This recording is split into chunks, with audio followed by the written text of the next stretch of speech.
할렐루야. 알기 쉬운 조직시작의 저자 김연한 목사입니다.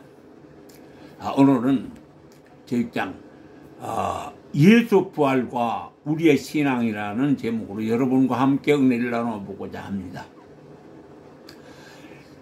우리 기독교인들이 신앙생활 중에서 가장 가슴 떨리도록 흥분을 느끼고 소망하는 부분이 예수 그리스도의 부활에 대한 객관적 논증일 것입니다. 예수 그리스도의 부활은 사망의 권세 아래 사로잡혀 있던 만민을 구원하시기 위해 무덤에서 다시 살아나신 부활이 신규의 첫 사역이시고 또 첫 열매가 되신 것입니다. 또한 이는 그리스도가 신규의 첫 단계로서 단순히 신성과 관계되는 것만이 아니라 인성과도 밀접한 연관이 있음을 보여주신 예수 그리스도의 부활은 인간 구원을 위한 신성으로서 첫 사역이라고 하겠습니다. 그러므로 부활에 대해 성경은 어떻게 증거하고 있는지 알아보도록 하겠습니다. 첫째, 부활의 증거. 마태복음 28장 6절 말씀을 보면 그가 여기 계시지 않고 그의 말씀하신 대로 살아나셨느니라. 와서 그의 누우셨던 자리를 보라. 이 말씀은 예수님이 부활로 첫날 예수님의 무덤을 찾은 제자들에게 천사가 이런 말이었습니다. 모든 종교의 창시자가 죽음으로 사역과 삶을 끝낸 반면 예수 그리스도는 부활로서 죽음을 극복하시고 지상 사역을 마치시고 다음 사역을 준비하셨습니다. 이는 기독교만이 새로운 생명을 주시는 참 진리의 종교이기 때문입니다. 또한 기독교 성립의 기초가 되는 부활에 대하여 무한 성경이 거듭 증언함으로써 부활의 중요성을 강조하였습니다. 부활이 없는 기독교는 생각할 수 없습니다. 기독교의 부활을 빼고 나면 기독교로서의 생명력을 잃은 것과 마찬가지입니다. 그러므로 성경은 그리스도의 부활을 객관적으로 증거하고 있습니다. 그렇다면 우리의 성경적 증거를 한번 찾아보도록 하겠습니다. 첫째, 구약의 예언. 시편 16절 10편 말씀을 보면 내 영혼을 음부에 버리지 아니하시며 주의 거룩한 자로 썩지 않게 하라 하심이라.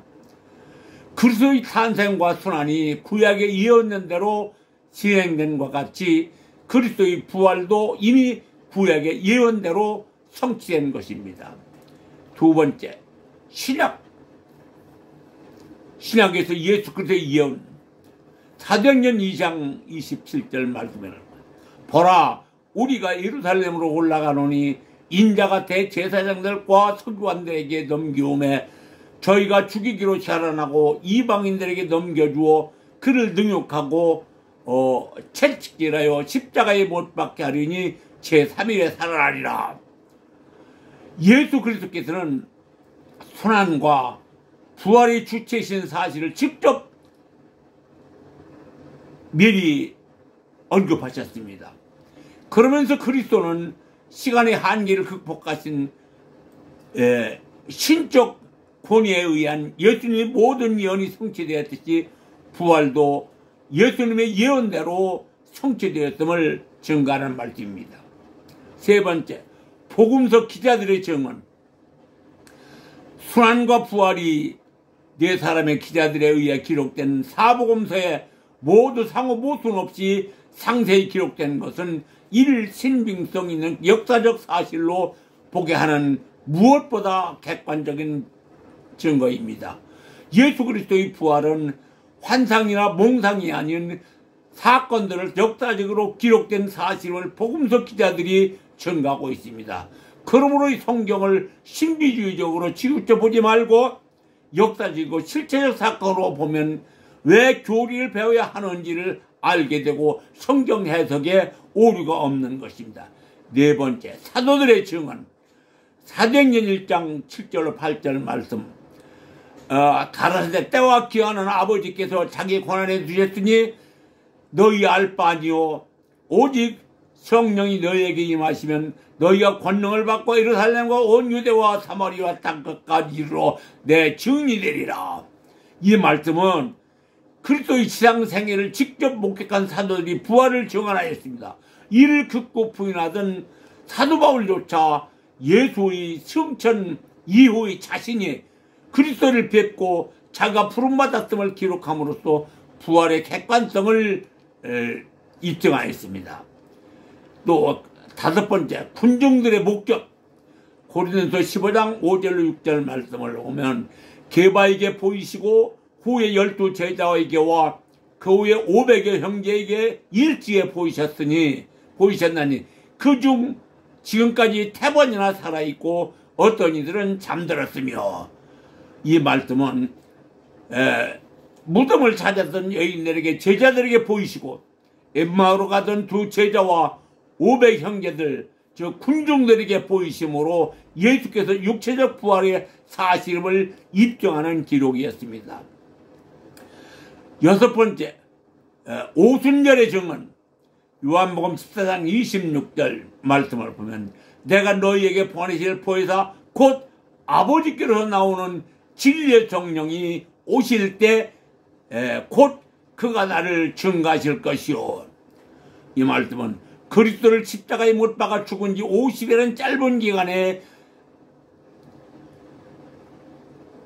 50일은 짧은 기간밖에 안 지났던 오순절에 예수 부활을 외인에게 주장하며 이를 목격하고 믿은 사람들이 영적 체험으로 인해 마음이 무거워질 수 있었던 것은 부활이 주님의 예언이 오순절 성령의 강림으로 성취하였습니다. 주일의 제정. 첫 번째, 유대인은 전통적으로 천지창조의 완성과 하나님이 안식일을 기념하였던 안식일이 기독교에서는 그리스도의 부활을 기념하는 주일로 바뀌었고, 이것이 초대교회에 무리 없이 수용되어 기독교의 교리로 확정되었다는 사실입니다. 이런 당시 유대의 안식일 대신 초대교회는 그리스도의 부활 사실을 보편적으로 받아들였음을 보여준다 하겠습니다. 여덟 번째, 순교자들의 증언. 마태복음 20장 75절 베드로가 예수의 말씀에 닭 울기 전에 내가 3번 나를 부인하려 하시는 말씀이 생각나서 밖에 나가서 심히 통곡하니라. 주님이 잡혀갈 당시엔 나약했던 사도들이 후에 순교까지 할 수 있었던 것은 그리스도의 부활을 목격했기 때문일 것입니다. 주님의 수제자라 불렸던 베드로가 주님이 함께 하실 때에는 죽어도 주님의 곁을 떠나지 않겠노라고 장담했으나 주님이 잡혀가는 모습을 보고 하찮은 계집병 앞에서까지 예수를 저주하며 부인하였으나 닭이 우는 소리를 듣고 주님의 말씀이 생각나서 성 밖으로 도망치던 베드로는 주님이 성 안으로 들어가시는 모습을 보고 깜짝 놀라 주여 어디로 가시나이까 하고 물으니 주님은 너는 너만 살려고 도망가지만 나는 내 제자들이 일 두고 나만 갈 수가 없어서 내 제자들이 있는 성 안으로 돌아가려 한다. 주님의 음성을 듣고 베드로는 발걸음을 올려 성 안으로 돌아와 주님이 예언하신 대로 십자가를 거꾸로 지고 순교하기까지 주님을 배반하지 않았던 이유는 주님의 부활을 목격하기 때문이었습니다. 그들의 순교는 부활하신 주님을 사실적으로 목격했기에 부활하신 주님의 모습을 드러내기 위한 기록이라 할 수 있습니다. 이 중에 일부의 말씀은 철로 역정에서 기록한 말씀들을 인용하였습니다. 두 번째, 부활의 성질. 인간의 죽음은 영혼과 육체의 분리입니다. 즉 창조 이전의 모습으로 돌아간다는 논리입니다. 따라서 부활은 영혼과 육체가 다시 합해지는 것이나 그리스도의 부활은 단순히 여기에 머물지 않았습니다. 즉 그리스도의 부활은 죄로 인한 사망의 권세를 깨뜨리는 것으로서 인류가 범죄하기 이전 단계인 순수한 육체 회복은 물론 이보다 더 향상된 상태로의 변화했을 것임을 상징하는 것이라 할 수 있습니다. 그러면 첫째, 신체적 상태. 그리스도의 부활한 육체는 볼 수도 있고 만질 수도 있는 물질적인 것이었습니다. 그러나 돌연히 나타났다가 없어질 수도 있는 특이성을 지녔습니다. 이는 그리스도의 몸이 장차 있을 재림 때의 모습을 미리 보여주고 있는 상징적인 것이라 하겠습니다. 두 번째, 정신 상태. 일반 인간들은 전가받은 원죄와 스스로 범한 자범죄로 인해 육체뿐 아니라 정신도 질과 오염 가운데 있었습니다. 그러나 부활은 모든 죄를 극복한 상태이므로 더 이상 질고를 경험할 필요가 없습니다. 즉 의롭다 하심을 받고 거룩하게 되었을 뿐 아니라 영광스러운 상태에 이르렀기 때문입니다. 당시 그리스도는 모든 성도들에 앞서 미리 부활을 구원하였습니다. 그렇다면 부활의 주체, 부활을 직접 체험하신 분은 성자 예수 그리스도이시나 성부와 성령 하나님께서는 이를 주도하셨습니다. 따라서 부활의 주체는 삼위 하나님으로 보아야 하며 삼위일체 하나님의 각 위의 사역을 알아보도록 하겠습니다. 첫째, 성부의 하나님. 성부 하나님은, 성경은 예수 그리스도의 부활을 성부 하나님의 사역이고 성부 하나님은 권능으로 예수 그리스도의 부활을 시편 2편 7절에 너는 내 아들이라고 말씀하셨으며 죽음에서 다시 살리셨기 때문입니다. 즉 시편 기자는 성부께서 성자 예수 그리스도를 죽음에서 다시 살릴 것을 예언하셨습니다. 너는 내 아들이라고 말씀하신 성부 하나님께서는 또한 주의 거룩한 자로 썩지 않게 하실 것이라고 약속하셨습니다. 주의 거룩한 자는 독생자 곧 예수 그리스도를 가리키며 썩지 않게 하시라는 말씀은 죽어 장사 지낸 바 된 후에도 그 육체가 썩지 않냐고 다시 부활하실 것을 예언하는 말씀입니다. 예수께서 부활하신 후 사도 베드로는 오순절날 그 위대한 설교에서 이는 내 영혼을 음부에 버리지 아니하시며 주의 거룩한 자로 썩지 않게 하실 것입니다. 사도행전 2장 27절 말입니다. 라는 예수님 말씀을 인용하여 설교하였습니다. 예수 그리스도의 죽으심과 부활은 사도들이 복음의 중심 메시지였습니다. 마태복음 16장 16절 주님 그리스도시요 영원하신 하나님의 아들이시다 라고 한 이 말씀을 성취하셨습니다. 그리스도를 죽은 자들 가운데서 살리신 이는 하나님이시요 살리심을 받은 이는 그리스도이십니다. 죽은 자 가운데서라는 표현은 죽음에서부터라는 뜻이고 이는 죽은 자를 의미합니다. 사도행전 2장 24절 말씀을 보면 하나님께서 사망의 고통을 풀어 살리셨도다라고 하였습니다. 그런가 하면 사도행전 3장 15절에는 생명의 주를 주겠도다. 그러나 하나님이 죽은 자 가운데서 살렸으니 우리가 이 일의 증인이로다. 예수님이 당한 죽음의 고통을 성부 하나님께서 풀어주신 것이므로 성부는 사망의 권세를 이기시는 전능하신 하나님이시라고 말하는 것입니다. 그러기에 신앙은 고난의 고통을 경험해보지 않으면 부활의 참 행복이 무엇인지 모르고 감사가 무엇인지 모릅니다. 그러므로 예수 믿는 것은 축복이라 받고 나만 행복하게 만드는 것이 아니므로 지도자는 성경이 축복하기 위한 보조자료가 아니고 말씀을 복음으로 이해시키는 성도들이 부활에 산 소망을 갖게 하는 복음의 자료인 것입니다. 그 다음에 성자 예수 그리스도. 성경은 예수 그리스도의 부활은 성부 하나님의 사역이며 동시에 예수 그리스도의 사역이라고 말씀하고 있습니다. 예수 그리스도의 육체적 부활은 그리스도 자신의 초자연적인 능력의 역사로 그 인성이 죽음에서 영광스럽게 부활하신 것입니다. 요한복음 2장 19절 너희가 이 송제를 헐라 그러면 사흘 안에 내가 일으키리라 하신 말씀을 성취한 것입니다. 유대인들은 예수님께서 이 송제를 성전이라고 말씀하실 때에 그들은 예루살렘 성전으로 잘못 생각하고 반문하기를 이 성전은 46년 동안 걸려서 건축하였는데 어떻게 3일 안에 다시 재건할 수 있다는 말인가? 그것은 불가능하다라고 하였습니다. 그러나 이 성전은 예루살렘 성전이 아니라 예수님 자신을 가리켜 성전이라고 말씀하신 것입니다.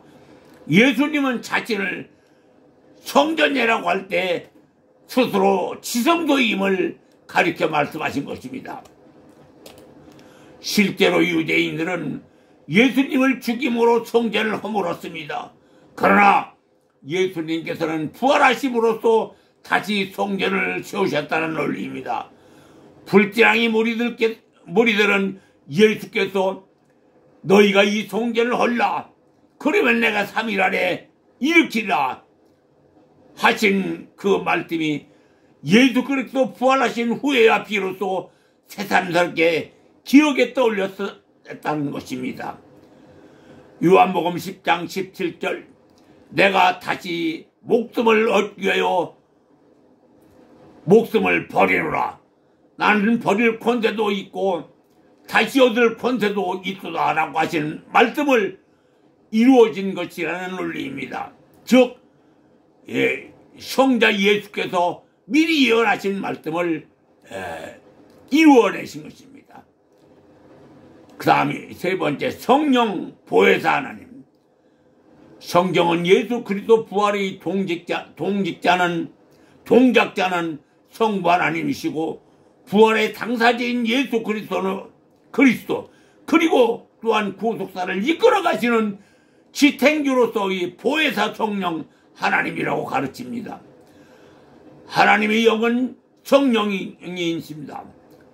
하나님께서 또한 그리스도를 살리셨습니다. 성령은 생명의 영, 곧 생명을 부여하시는 영이기 때문이십니다. 예수 그리스도의 도성인신의 시작이 역사도 성령님의 사역이었습니다. 로마서 8장 2절 그리스도 예수 안에 있는 생명의 성령이 법의 죄와 사망의 법에서 너를 해방하였습니다. 로마서 8장 11절 예수를 죽은 자 가운데 살리신 이의 영이 너희 안에 거하시면 그리스도를 죽은 자 가운데 살리시니가 너희 안에 거하시는 그 영으로 말미암아 너희 죽을 몸도 살리시리라.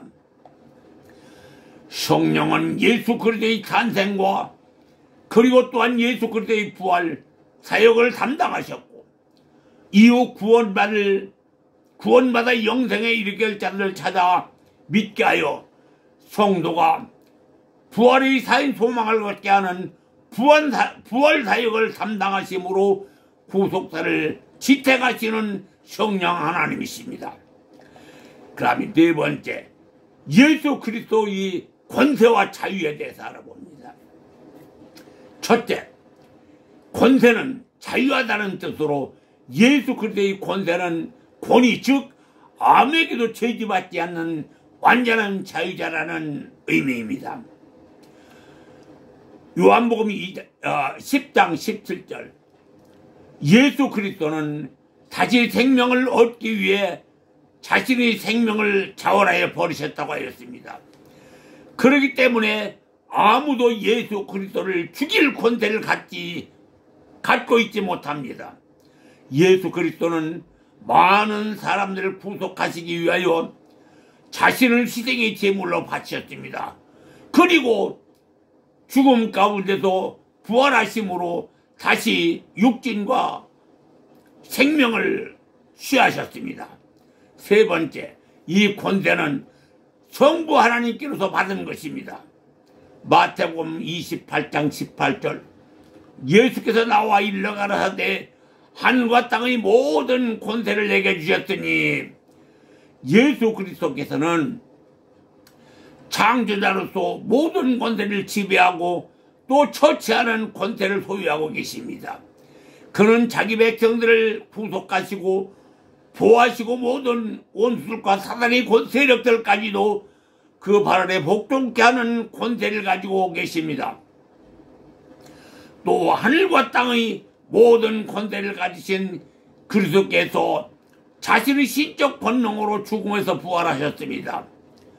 요한복음 11장 25절, 나는 부활이요 생명이라고 하신 말씀을 성취시켰다는 말입니다. 마르다의 오라비 나사로가 죽은 후에 예수님께서 마르다에게 하신 말씀입니다. 예수님은 자신이 부활이요 생명으로 자신이 부활과 영생을 소유하고 계십니다. 예수님은 마르다에게 나는 부활이요 생명이니 나를 믿는 자는 죽어도 살 것이요 무릇 살아도 믿는 자는 영원히 죽지 아니하리니 이것을 내가 믿느냐? 라고 요한복음 11장 25절로 26절 하신 말씀은 제자들에게 부활과 영생의 확신을 심어 주시는 말씀이었습니다. 사람은 죄의 값으로 죽으나 예수 그리스도를 구주로 믿는 자는 예수 그리스도께서 그 죄의 값을 그의 피로 지불하시고 영혼을 다시 살리심으로 영혼이 부활하고 주님이 재림하는 마지막 종말에게는 육체까지 다시 살리심을 받아 영생락을 누리게 될 것입니다. 그러므로 그리스도인들은 부활이나 생명은 그리스도와의 관계를 떠나서는 존재할 수 없습니다. 생명은 사망의 반대요 부활은 사망의 정복이기 때문입니다. 사랑하는 성도 여러분, 그리고 목회자 여러분, 우리의 죄를 사하여 주시고 구원하시기 위하여 이 세상에 오셨다가 사역을 마치시고 십자가에 못 박혀 죽으시고 부활하신 예수님의 가르침을 바르게 배워 하나님을 아는 지식을 숙지하고 말씀을 스스로 분별하여 부활의 산 소망을 이루어 복음으로 행복한 세상을 열어가시는 여러분이 되시기를 예수님의 이름으로 축원하여 드립니다. 아멘. 오늘은 여기까지만 하겠습니다. 지금까지 김연한 목사였습니다.